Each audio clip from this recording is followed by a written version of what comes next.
It looks like Donald Trump's hair is going awry. What do you think, guys? It looks like his hair is going a bit awry. My hair is always perfect. My hair never goes awry. What do you think, guys? Do you like Donald Trump's hair?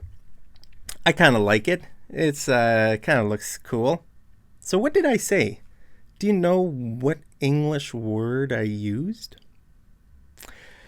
I said this: Donald Trump's hair is going a bit awry. Awry. The W is silent. Awry. Awry. Do you know what that means, guys? So in this lesson, I want to teach you these three words: awry, amiss, and askew. Awry, amiss, askew. Sometimes words, like if there's a W and an R, the W is silent, right? Like a word like wrong, wrong. It's not wrong, wrong. It's just wrong. And that's actually the meaning of these words, guys. Wrong. These three words basically mean the same thing. Okay, so they all function as adjectives or adverbs depending on the situation. And they all mean a bit wrong. Okay, it kind of like in the wrong position. Okay. So when I said that Donald Trump's hair is going a bit awry, what I meant was that his hair is a bit in the wrong position, right? Something is getting a bit messed up, or it's getting a bit, something's not right. It's somehow out of position. Does that make sense? So look at this woman's hat. Her hat is askew. Okay, her hat is askew. That means it's not straight. It's askew. It's on kind of crooked.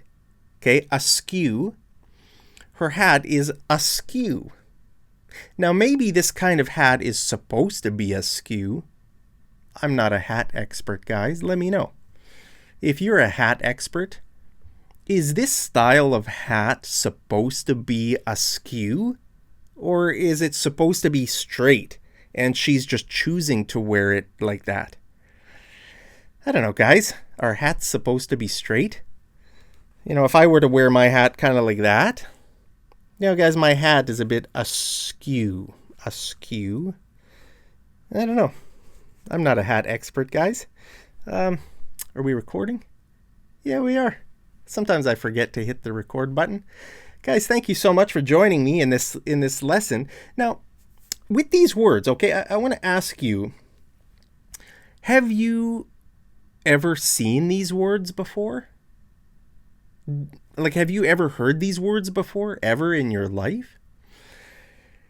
If you haven't, it's probably because these days people are stupid and they don't know how to use fancy words like this. Okay? So you're probably going to see these words more in written English than in spoken English. Because these days, guys, people don't know how to use words these days. Back in the olden days, I think people were much more they were better with words. They had a bigger vocabulary. These days, guys, even my vocabulary is really limited. I probably chose the wrong career. I should be doing something else, guys, but I'm trying to teach you some English words that I know. I know these three words.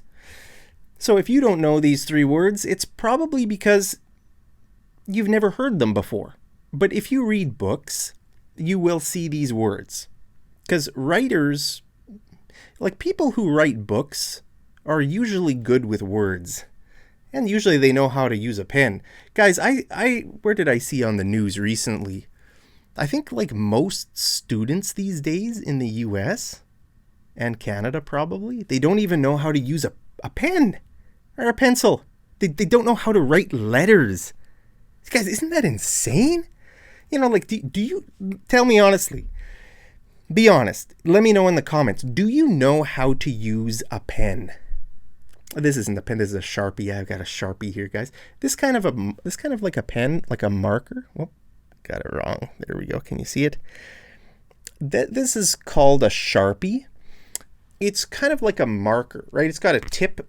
It's you know, I don't know. It's like a pen. It's basically a pen, but it's a little bit thicker. It leaves a thicker, you know, line on a page. But Sharpie is a company. It's the name of a company.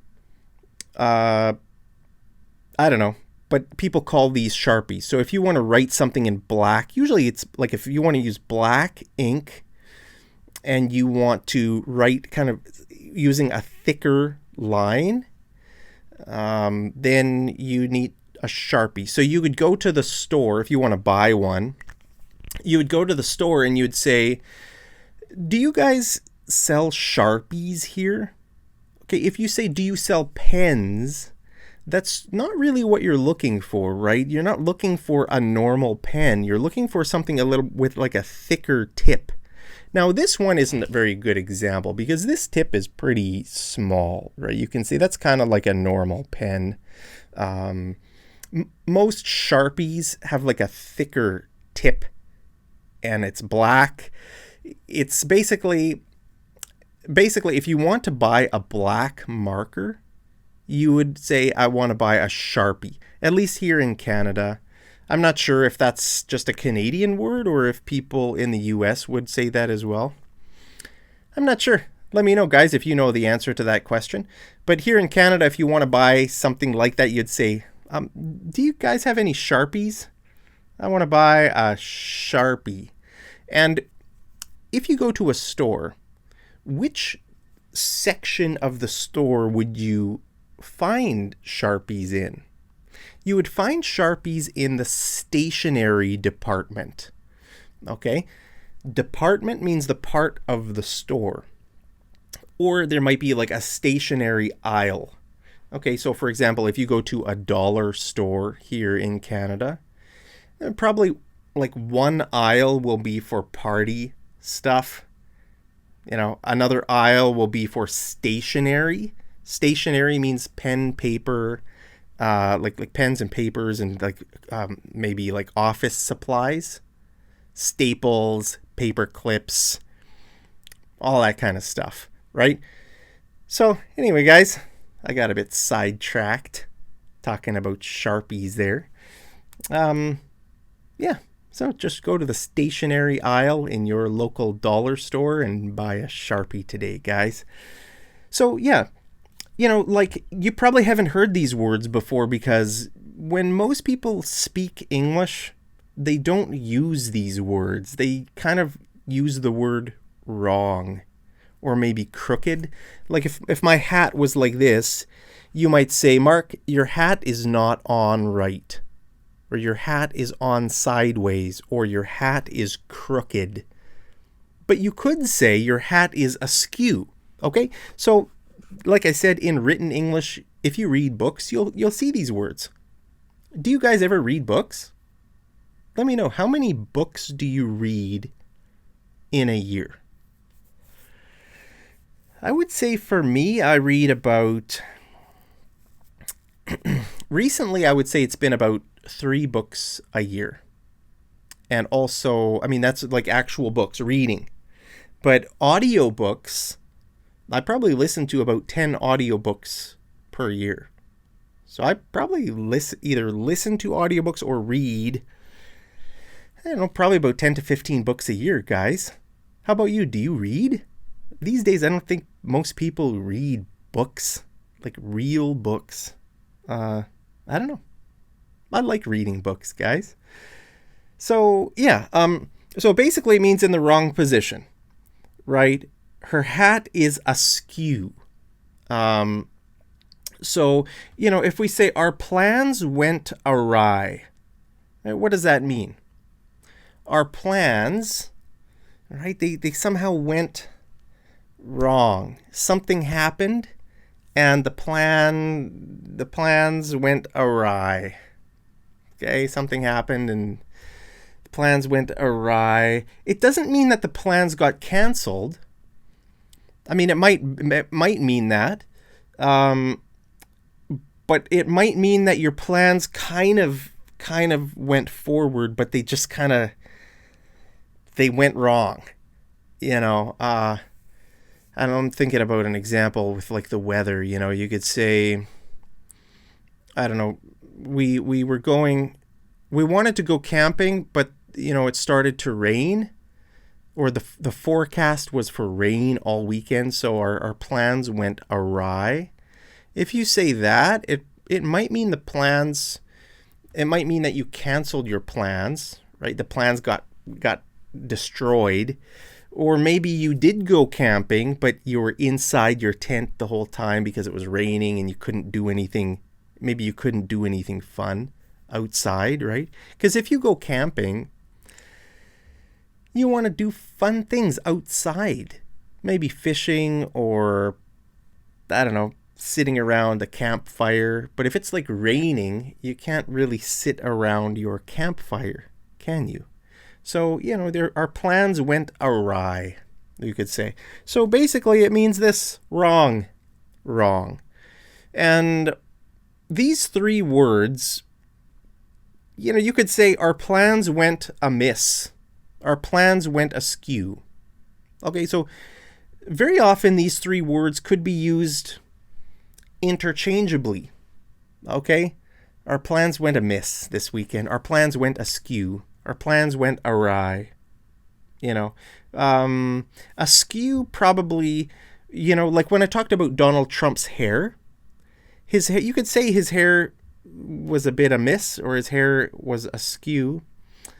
Askew might mean a little bit, if you're talking about like a bit crooked, probably the best word to use here is askew. But like if we talk about something non-physical, like plans, well, you could use any of these words and they all mean basically the same thing. But yeah, for Donald Trump's hair, I said his hair is awry. But you could probably say his hair was askew. His hair is askew, right? So, very often these words are used with verbs, with the verb go or with the verb is.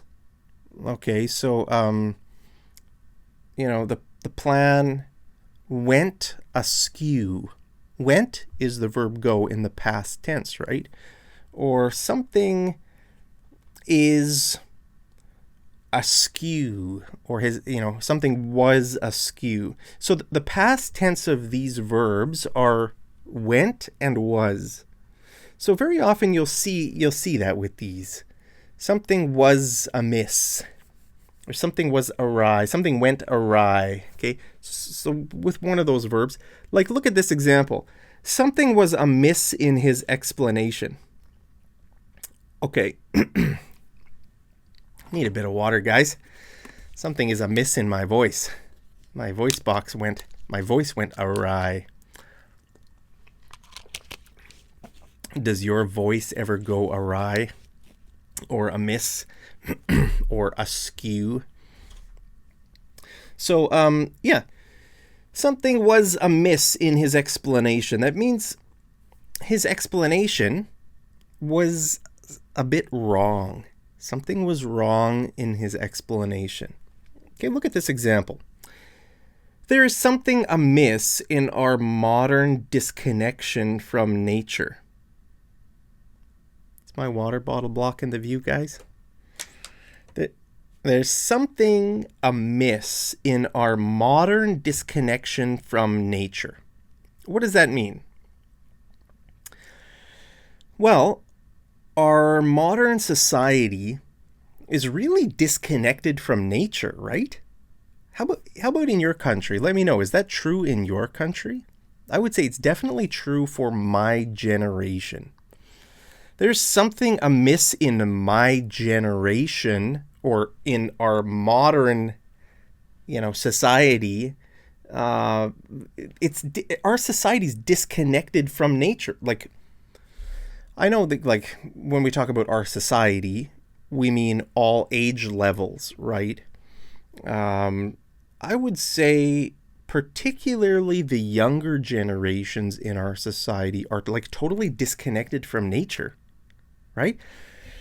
They're just using their phone all the time. They're looking here, they know how to use a phone, but is your phone nature? No, your phone isn't nature. What does nature mean? Nature means trees, gardens, flowers, grass, like lakes, mountains, rivers. That's nature. Yeah, there's something amiss in our modern disconnection from nature. And actually, I think it's a serious problem, guys. Would you agree with me that it's a serious problem, that there's something amiss? That means that there's something wrong with our current world. Our world is wrong. We're disconnected from nature. Like, if you were to go back, all of history, if you were to go back in like throughout history,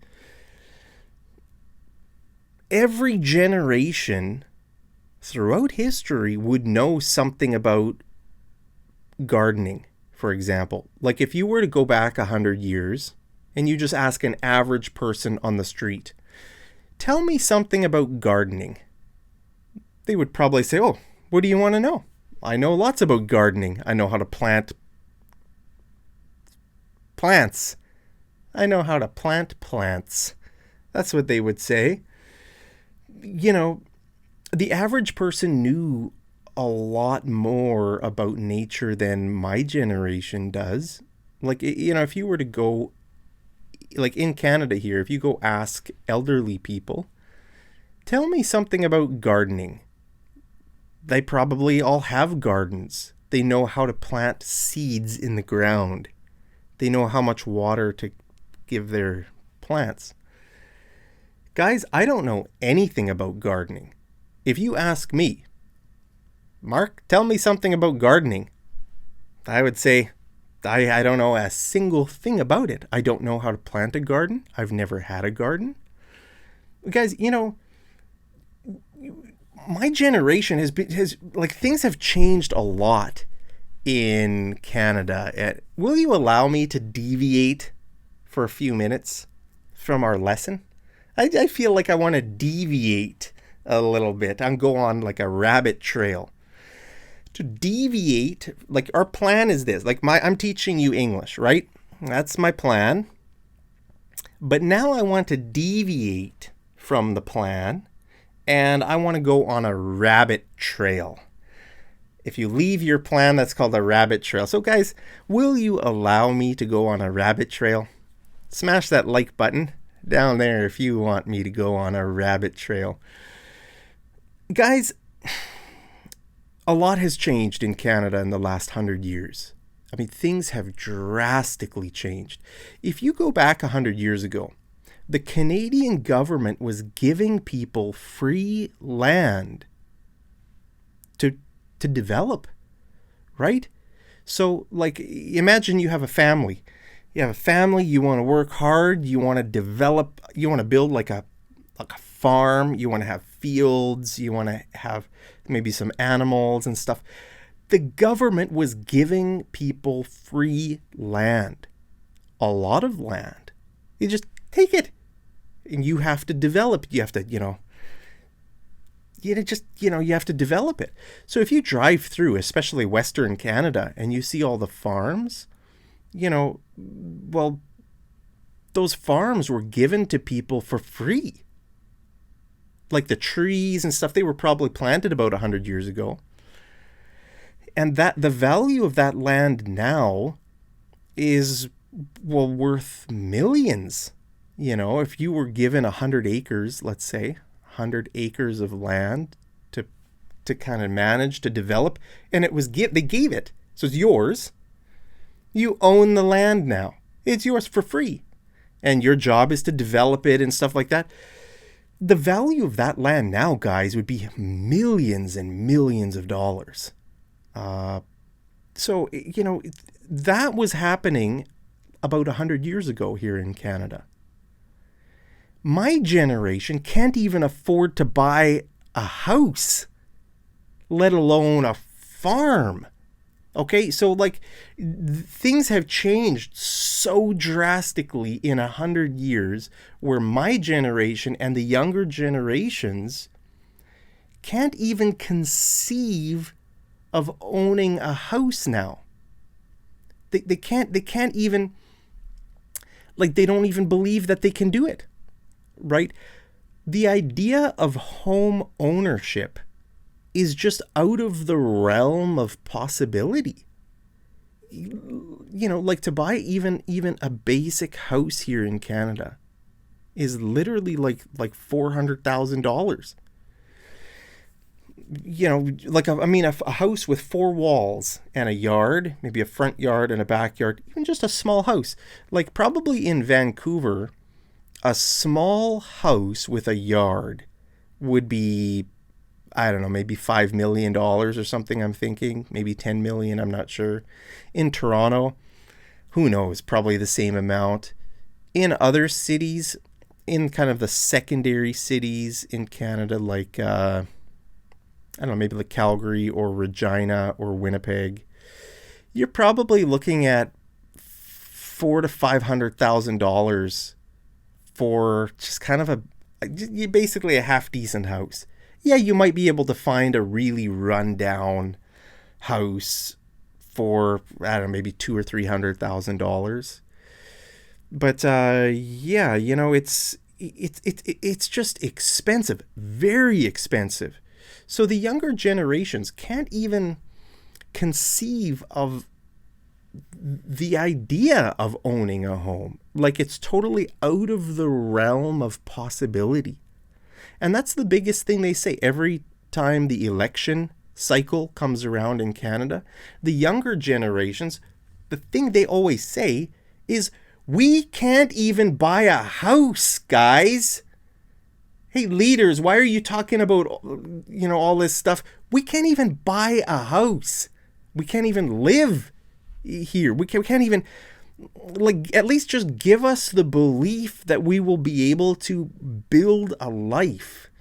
Because, guys, if you can see a path forward where you can actually build a decent life and have a little bit of dignity, you have that feeling of dignity if you own a house, that's great. Then people get excited if they can see how to do that. But these days, younger generations, even my generation, I can't afford a house, guys. I mean, I own my own condo, and I'm very thankful for that. But the only reason I own my condo is because the bank lent me the money. Guys, I don't own my condo. The bank owns my condo. I have 25 years left to pay on my condo.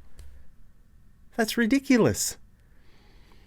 So I can't even afford a house in Canada. Think about that.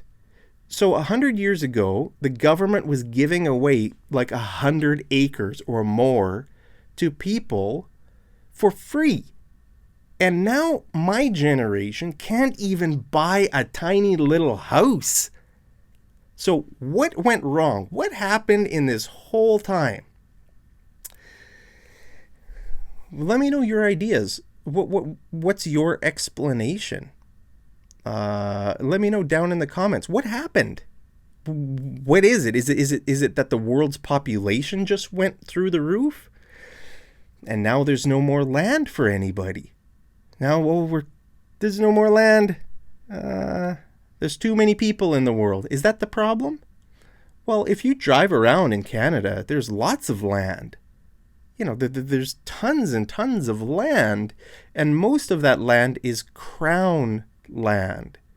Okay, I've made a video about this I think it was about a year or two ago, talking about crown land. That means the land is owned by the King of England.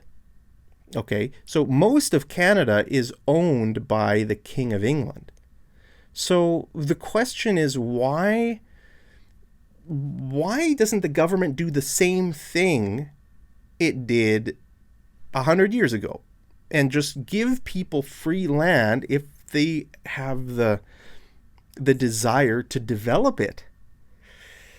I think that still happens in parts of the world. I've heard about it happening in some European countries. I don't know. Let me know. Has that ever happened in your country where the government will just help you and give you land? You know, I don't know. I honestly don't know what the reason is. But the truth is that the younger generations can't even fathom this. They can't even. That means the word fathom means you can't even get it into your brain. It's out of the realm of possibility for them to even own a house. You know, like maybe in certain parts of Canada, houses are a bit cheaper, like probably out east, you know, maybe in places like New Brunswick or PEI or Nova Scotia, those places, maybe houses are a bit cheaper than the rest of Canada. I'm not sure. But, yeah, you know, guys, it's a really serious problem. This is in Canada. This is a very, very serious problem. And I would say it's so serious that I don't think Canada will survive for another 5 years. So this is my official prediction. You can take it to the bank. That means you can write it down, or you can. This is my official prediction that Canada will not survive for another 5 years.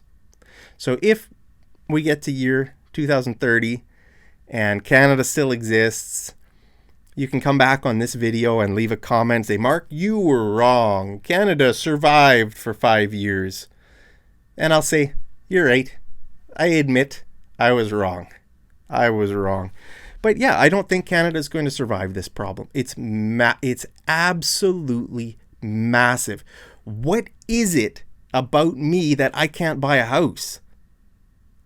What happened? What went wrong? What went wrong? It's not just a government problem, guys. These issues are culture related. They're family related.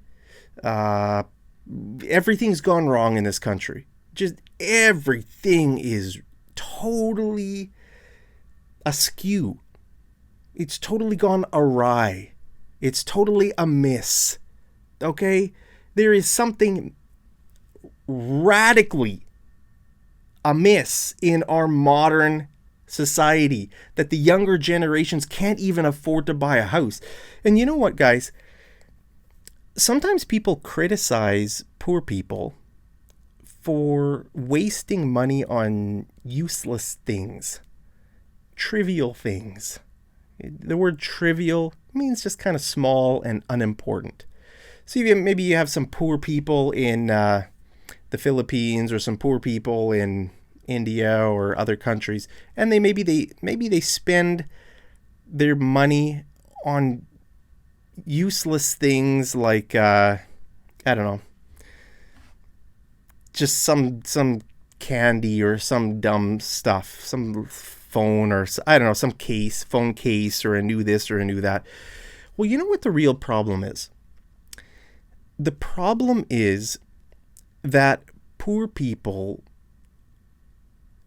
can't even like there's no way to get a decent life. And if they don't even like if having a decent life is so far out of the realm of possibility, like they're just going to spend their money on immediate comforts, temporary gratification, right?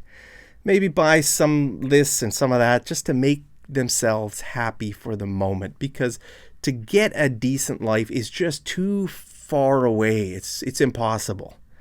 That's the reason. And so what poor people need is they need someone who has some money or has their life together, and they need that person's like gonna need to take that person on, like the poor person, on as a project. Say, I am going to give you the belief that you can do this. I'm going to help you. I'm going to support you. I'm going to take you on as a project and help to build you up. But guys, these days nobody cares about that.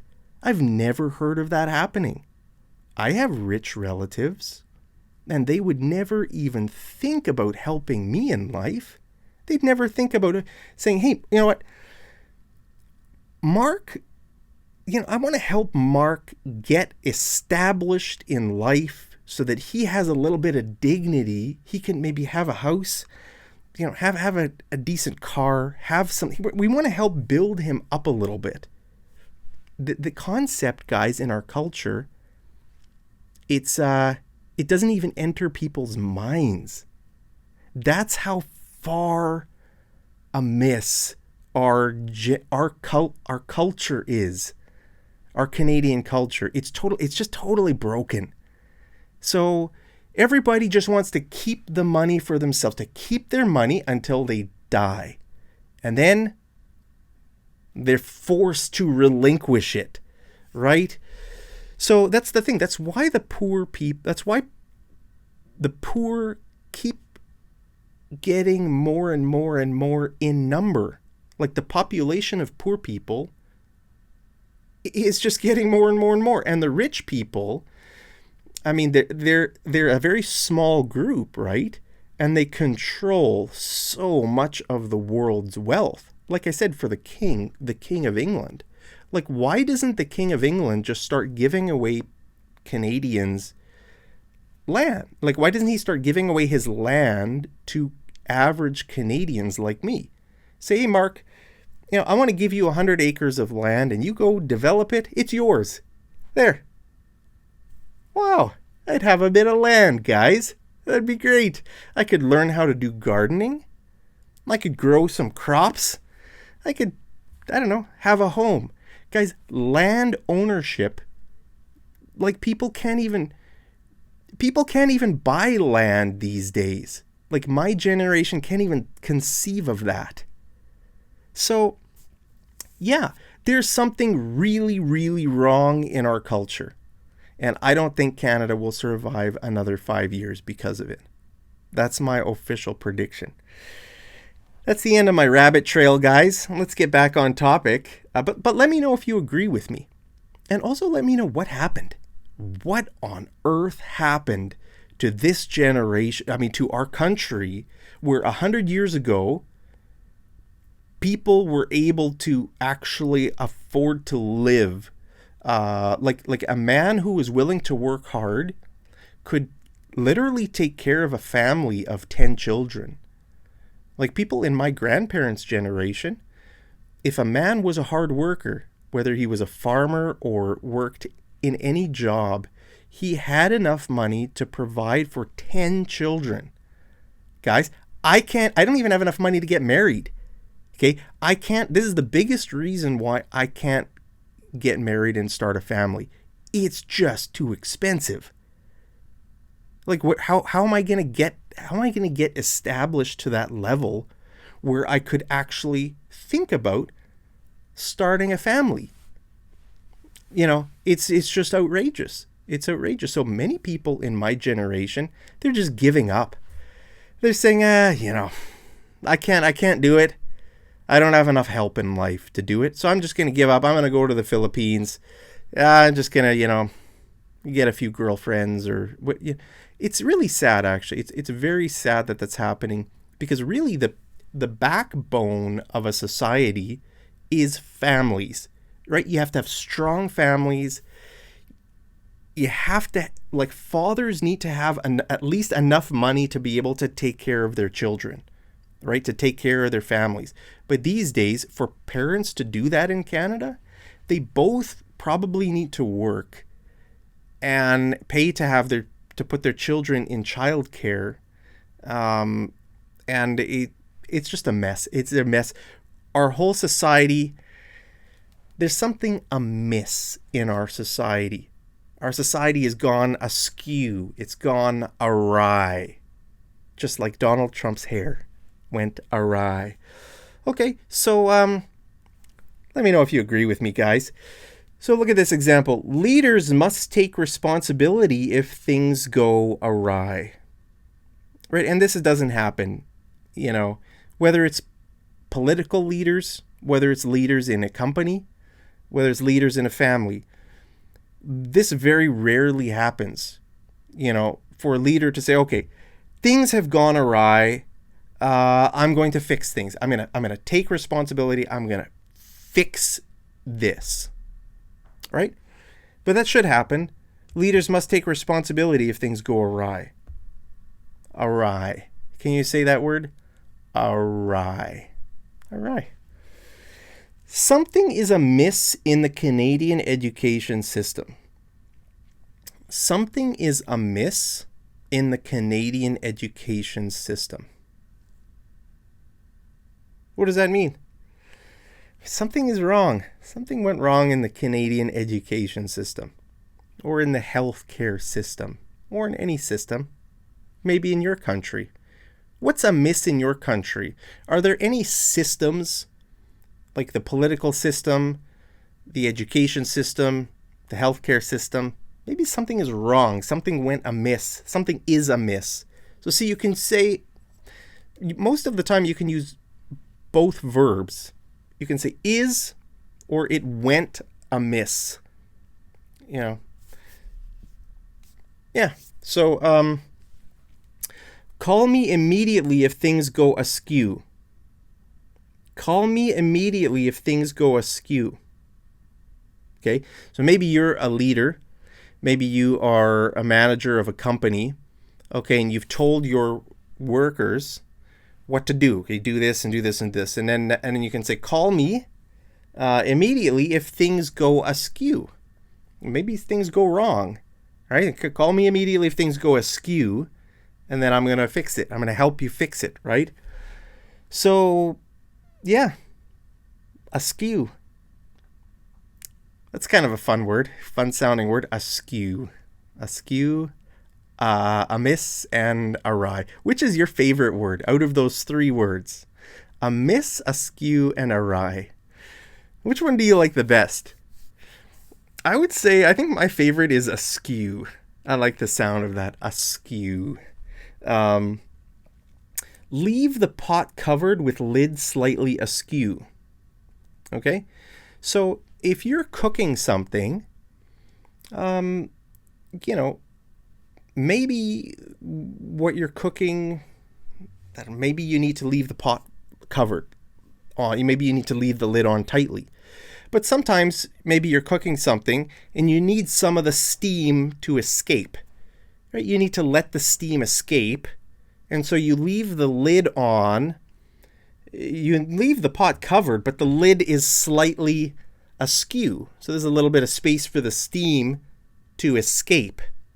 Right? So the lid is askew.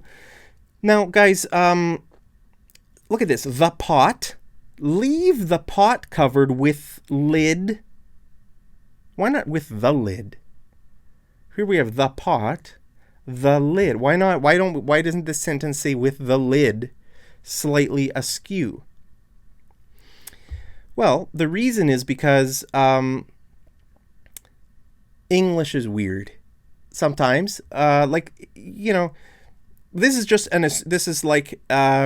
this whole phrase is describing how the pot is covered.